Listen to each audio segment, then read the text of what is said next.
आरंभ में परमेश्वर ने पृथ्वी और इसके सारे पेड़ पौधों, पशुओं, पक्षियों और समुद्र में रहने वाले प्राणियों की रचना की।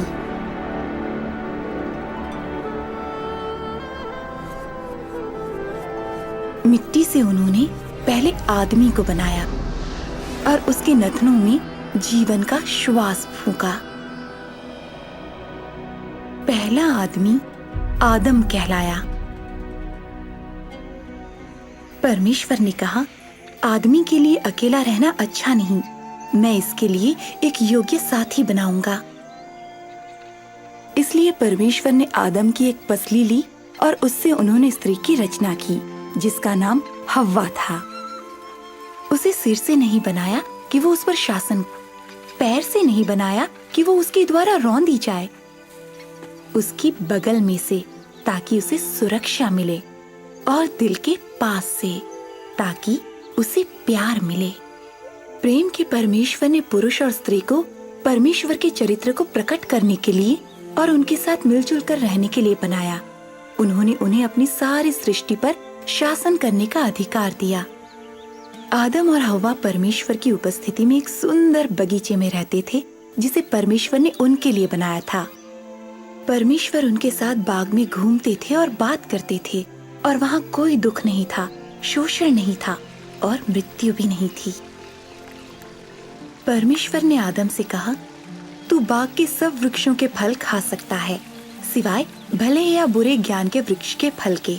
अगर तू उसका फल खाएगा तो अवश्य मर जाएगा।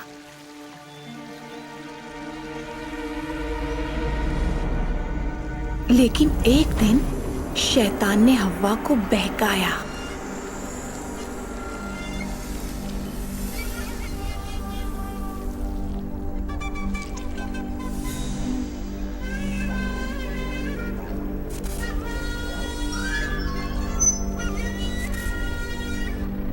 उसने फल तोड़ा और उसे खाया, और उसका कुछ हिस्सा अपने पति को भी दिया, और उसने भी खाया।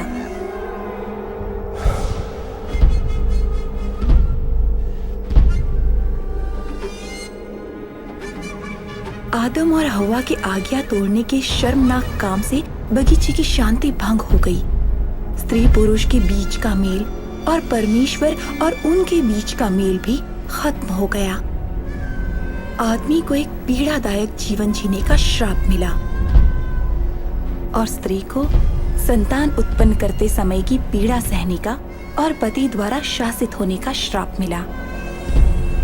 लेकिन परमेश्वर ने एक वादा भी किया कि एक दिन स्त्री का वंश, उसकी अपनी संतान, सर्प का सिर कुचलेगी। पवित्र शास्त्र में दयालु परमेश्वर अपनी सृष्टि के साथ अपना मेल और आदर फिर से स्थापित करने की योजना के बारे में बताते हैं।